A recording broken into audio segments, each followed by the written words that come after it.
Welcome to this problem walkthrough. Today, we are tackling a fascinating problem from LeetCode, number 1881, titled Maximum Value After Insertion. This problem challenges us to strategically insert a single digit into a numerical string to achieve the maximum possible value. Let's dive in and explore the intuition, approaches, and solutions together. In this problem, you are tasked with maximizing the value of a given integer by inserting a single digit. The integer is provided as a string, n, and the digit to insert is given as x. Your goal is to determine where to insert x in n to achieve the maximum possible value. If n is positive, the insertion should maximize the resulting number, while if n is negative, the insertion should minimize the resulting number, making it closer to 0. It is important to note that the sign of the number must remain the same after the insertion. We'll take n as a string and x as an integer, and the output will also be a string representing the maximum value after the insertion. Let's go through some examples to clarify how this works. Consider the first example where n is 99 foot and x is 9. Here, n is a positive number, so we aim to maximize the resulting value by inserting x. By placing the digit 9 between the two existing 9s, we get the number 999, which is the maximum value possible. Now take the second example, where n is minus 13 and x is 2. Since n is negative, the goal is to minimize the resulting value, making it closer to 0. In this case, inserting 2 right after the dash and before the 1 gives minus 123, which is the smallest value in magnitude that can be achieved while maintaining the negative sign. In the third example, n is 0 and x is 5. Since n is 0, the task is to maximize the value by inserting x. Placing 5 before the 0 results in 50, which is the largest number we can form. These examples illustrate how the position of the insertion plays a critical role in determining the final outcome, whether the goal is to maximize or minimize the value based on the sign of n. The problem challenges us to consider all possible positions for x and select the one that yields the optimal result. Now let's look at the constraints and edge cases. The string n consists of numeric digits and may include a leading dash if the number is negative. The length of n can range from 1 to 100,000, which means our solution should be efficient even for very large inputs. Additionally, n does not contain leading zeros unless it is the number 0 itself. For the digit x, it is guaranteed to be a single digit between 0 and 9. A few edge cases to consider include single-digit inputs, such as n equals 3 and x equals 5, where the result would be 53. For negative numbers like n equals -8 and x equals 7, the result would be minus 78. Another case is when x is 0, for example, n equals 12 and x equals 0, which gives 120. Finally, the solution must handle large input sizes efficiently, ensuring it works for strings of length up to 100,000. When tackling this problem, one approach we could consider is the brute force method. The intuition here is straightforward. We try inserting the digit x at every possible position in the string representation of n, calculate the resulting integer value, and track the maximum value obtained. To break this down, we iterate through all positions in the string, insert x at each position, convert the resulting string into an integer, and keep track of the largest value encountered. While this method is simple to implement, it has notable drawbacks. The repeated creation of new strings and conversions to integers for each insertion point make the process computationally expensive, especially for longer strings. The time complexity grows as k*n, where k accounts for the cost of converting strings to integers, and the space complexity is n, due to storing intermediate strings. These inefficiencies make this approach less suitable for larger inputs. A more efficient solution comes from an optimized approach that avoids the exhaustive checks of the brute force method. The key insight is to identify the optimal insertion point for x in a single pass. The strategy depends on whether the input number n is positive or negative. For positive numbers, we aim to maximize the value by inserting x at the first position where it is greater than the current digit. For negative numbers, the goal is to minimize the negative impact, so we insert x at the first position where it is smaller than the current digit, skipping over the negative sign. This targeted approach eliminates unnecessary calculations and directly identifies the correct insertion point. Once the position is determined, we insert x and return the modified string. This strategy is both efficient and elegant, leveraging the properties of the problem to guide us to the solution. From a complexity standpoint, the optimized approach is significantly more efficient than brute force. The time complexity is O(n), because we only traverse the string once to find the optimal insertion point. The space complexity remains O(n), since we need to construct a new string with the inserted digit. This efficiency makes the optimized approach a clear choice. Now, when we evaluate the two strategies, the brute force method may be simpler to grasp and implement for small inputs, but it quickly becomes impractical as the size of the string increases. The optimized approach, on the other hand, is not only faster but also avoids unnecessary computations, making it a better fit for this problem. By focusing on the relative order of digits in n, we can solve the problem with minimal overhead and achieve the desired result in a single traversal. The critical insight that simplifies this problem is recognizing that the relative order of digits in n determines the optimal placement of x. This realization allows us to reduce the problem to a single traversal, eliminating the need to generate and compare all possible strings. While brute force guarantees correctness, its inefficiency makes it unsuitable for larger inputs, where performance is essential. The optimized approach is not only faster but also cleaner, leveraging the structure of the problem to deliver a solution that balances clarity, efficiency, and correctness. By focusing on the optimal insertion strategy, we achieve a solution that is both elegant and practical, making it the superior choice for this problem. To solve the problem of finding the maximum value after inserting a digit into an integer, we start by parsing the input and initializing some variables. The input consists of a string n, which represents the original integer, and an integer x, which is the digit to be inserted. We also initialize a variable called max_value to keep track of the highest value we can achieve during the process. Next, we determine whether the integer is positive or negative by checking if the string n starts with a negative sign. This distinction is crucial because the insertion logic depends on the sign. For positive integers, we aim to maximize the resulting value, while for negative integers, the goal is to minimize its absolute magnitude, essentially making it less negative. After determining the sign, the next step is to simulate inserting the digit x at every possible position in the string representation of n. We achieve this by iterating through all indices from 0 to len n.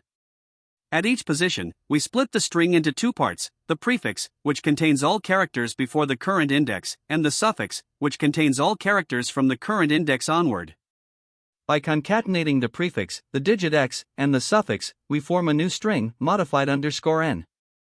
This string is then converted into an integer for comparison purposes. The reason we iterate through all positions is to ensure we examine every possible insertion point, leaving no potential solution untested. As we go, we compare the integer value of modified_n with max_value. For a positive n, we update max_value if the new value is greater, while for a negative n, we update it if the new value is smaller, since we want to reduce the magnitude of the negative number. Additionally, we handle special edge cases, such as when n is empty or when x is 0, ensuring the logic accommodates these scenarios properly. Once all positions have been evaluated, the final step is to return max_value as the result. To understand why our approach works, it's important to note that the position of insertion directly affects the result. For instance, inserting the digit 5 into the number 123 at different positions yields 5123, 1523, and 1235, all of which are distinct values. For a negative number, the goal shifts to minimizing the magnitude of the value, meaning we insert x at the earliest position that reduces the absolute value of the number. This exhaustive approach, where we iterate through all possible insertion points, ensures that we don't miss any potential solutions, making the algorithm robust even when edge cases are introduced. The algorithm relies on string manipulation to simulate the insertion process. By slicing the string into a prefix and suffix, we can easily insert the digit x between them. Strings are ideal for this task because they allow precise manipulation of character positions. Once the new string modified_n is formed, it is converted into an integer to facilitate numerical comparisons with max_value. The two key operations here are insertion and comparison. The insertion operation involves splitting the string, concatenating it with x, and converting the result back to an integer. The comparison step ensures that max_value is updated to reflect the best result found so far. Together, these operations form the backbone of the algorithm, allowing it to simulate and evaluate all potential insertion points effectively. Analyzing the time complexity of this algorithm, we note that it iterates through all possible positions in the string n, which has a length of m. For each position, string slicing and concatenation are performed, and these operations take O(m) time. As a result, the overall time complexity is O(m) squared. For space complexity, the algorithm requires O(m) space to store intermediate strings and the final result. This makes the algorithm efficient in terms of memory usage, as it only requires storage proportional to the length of the input string rather than any additional data structures. Overall, the algorithm strikes a balance between simplicity and efficiency, ensuring that all possible solutions are explored while maintaining manageable resource usage. This implementation solves the maximum value after insertion problem by determining the optimal position to insert the digit x into the string representation of the number n. First, the code converts x into a string to allow direct comparison with the characters in n. It then checks if the number n is negative by looking at the first character. If the number is negative, you aim to minimize its value, since it's negative. Therefore, the code finds the first position where the digit x is smaller than the current digit in n. If such a position is found, the digit x is inserted there. Otherwise, x is appended to the end of the string. For positive numbers, the code attempts to maximize the value of n. It inserts x at the first position where the digit x is larger than the current digit in n. If no such position exists, x is appended to the end of the string.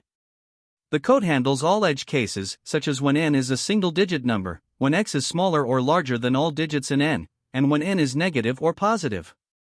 The time complexity is O(m), where m is the length of the string n, as the code iterates through the string once to find the insertion point. This is the Java implementation of LeetCode problem number 1881, maximum value after insertion. The logic mirrors the provided Python solution, handling both positive and negative numbers. In Java, string manipulation is done using substring, and characters are compared using their ASCII values. The solution ensures the correct placement of the digit x to maximize the resulting value while adhering to Java's syntax and conventions. Here, we're working with a positive number, and the goal is to insert the digit x to maximize the value of the number. The input number is 4693, and x is 5. First, we convert x to a string so we can work with it easily. Next, we check whether the number is negative by examining if it starts with a dash. Since it doesn't, we treat it as a positive number. Now, we loop through the digits of n to find the first position where x is greater than the current digit. At index 0, the digit is 4, and since 5 is greater than 4, we know this is the spot where x should be inserted. We insert x at index 0 by constructing the new number as 5 followed by the original number, resulting in 54693. Finally, we return this as the output. In this case, we're working with a negative number, and the objective is to insert the digit x in a way that minimizes the value of the number. The input is -4693, and x is 5. As before, we start by converting x to a string. Then, we check if the number is negative, which it is since it starts with a dash. For negative numbers, we loop through the digits starting from index 1 to find the first position where x is smaller than the current digit.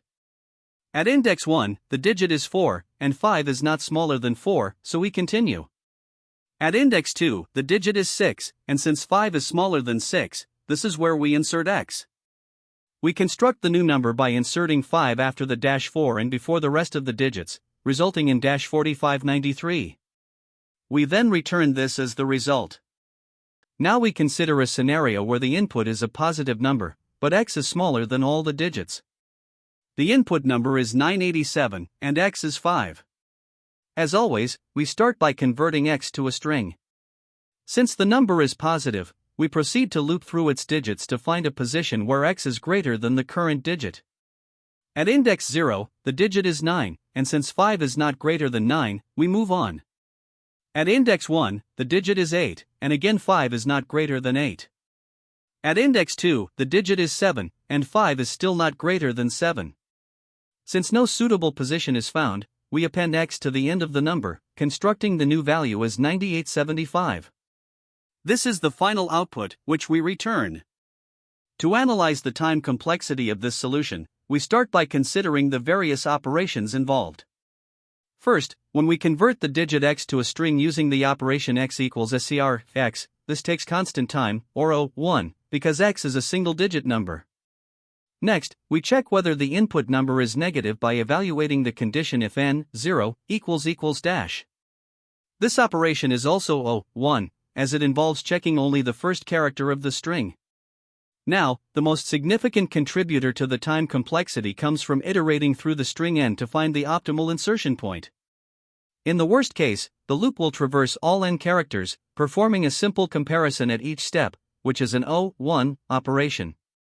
Finally, the slicing and concatenation steps, where we create the new string by combining parts of n with x, involve processing substrings of length proportional to n. This means these operations also take O(n) time. Given that the loop and the slicing/concatenation dominate the runtime, the overall time complexity is O(n).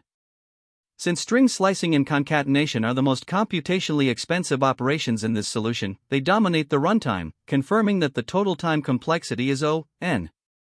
Now, looking at the space complexity, the solution requires O(n) space. First, the input string n is already given, so it doesn't add any extra memory usage. Second, when we convert the digit x to a string, this occupies constant space, O1, because x is a single digit. The main contributor to space usage comes from the result string. When we perform the slicing and concatenation, a new string is created to store the result, and its length is proportional to len, n, plus 1. Since the length of this new string grows linearly with the input, the space complexity is O(n). No additional data structures are used, so the overall space complexity remains O(n). Now, let's delve into the best, average, and worst-case scenarios for this solution. In the best case, the insertion point is found very early, such as at the first or second character of the string.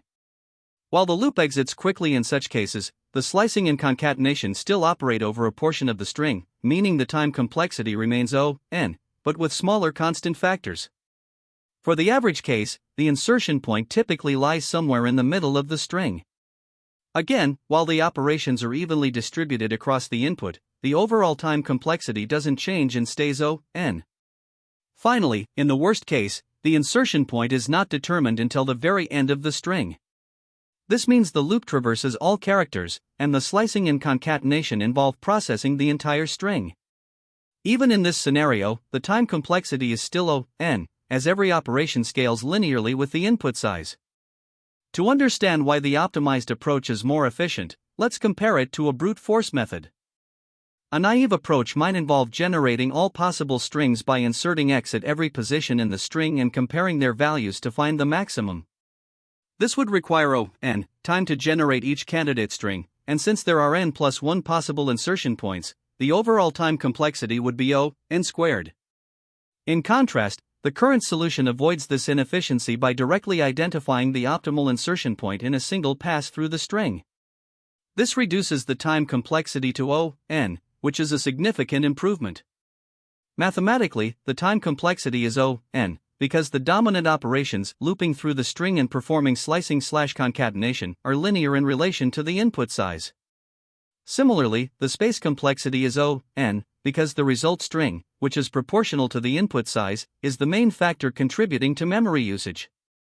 When tackling this problem, there are several common mistakes to keep in mind.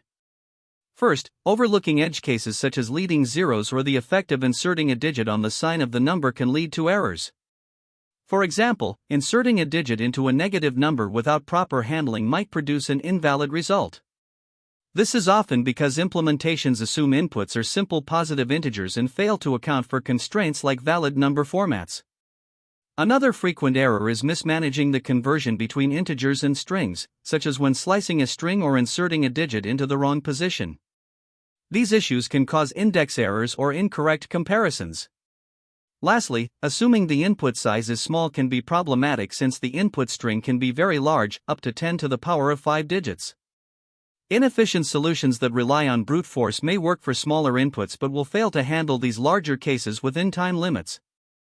Another mistake to watch out for is treating negative numbers as if they were positive. While the goal for positive numbers is to maximize the value, for negative numbers, the objective is actually to minimize the absolute value. Applying the same logic to both cases can result in incorrect outputs.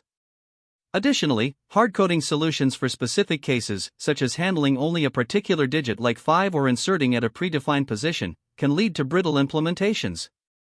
These types of solutions often break when tested against diverse inputs, which is why it's important to ensure your code handles a wide range of test cases robustly. To perform well in interviews, it's essential to understand the problem context clearly. This includes clarifying whether the input is always positive, whether leading zeros are valid, and what constraints apply to the input size. Efficient insertion is another key focus area. Using string slicing to insert the digit can help avoid unnecessary computations. Negative numbers require special handling, as the insertion logic should aim to minimize the absolute value rather than maximize the number. For large inputs, optimizing your approach is critical. Try to simulate the insertion and calculate the result in a single pass to save time. Finally, it's helpful to discuss edge cases during the interview, such as single-digit inputs, inserting at the beginning or end of the number, and handling large numbers that might be close to integer overflow limits. The logic behind this problem connects to several related LeetCode problems that can help you build a deeper understanding. For example, LeetCode 1323, maximum 69 number, is a simpler variation where you replace a single digit to maximize the result. LeetCode 670, maximum swap, involves rearranging digits to create the largest possible number, which is another optimization problem. In LeetCode 402, remove k digits, the focus shifts to minimizing the value by removing certain digits. Finally, LeetCode 1081, smallest subsequence of distinct characters, provides practice in constructing the smallest sequence under specific constraints. Exploring these problems can help you recognize patterns and refine your approach to solving digit manipulation challenges. There are also some alternative approaches worth considering, depending on the specific constraints of the problem. A dynamic programming approach could be used to store the maximum or minimum values achievable for each substring after inserting the digit. While this method may handle complex variations, it can be more challenging to implement. The greedy insertion approach is simpler and involves traversing the string to find the first position where inserting the digit improves the result. This method is faster than brute force but requires careful handling of edge cases. Finally, the two-pointer technique allows you to compare potential insertion positions efficiently. While slightly more complex, this approach can be a good choice for scenarios with specific constraints. Each of these methods has its trade-offs, so selecting the right one depends on the problem requirements. Great job following along. To summarize, this problem helped us practice strategic thinking with string manipulation and optimal placement algorithms. We explored both brute force and efficient approaches to achieve the best solution. If you found this helpful, be sure to like and subscribe for more problem walkthroughs. See you in the next one. That's the end of this tutorial. I hope you found this explanation helpful for understanding the solution to this LeetCode problem. If you enjoyed this content, please consider subscribing to the channel for more coding tutorials and solutions. Feel free to leave a like if this video helped you, and don't hesitate to comment with any questions you might have. Thanks for watching, and happy coding!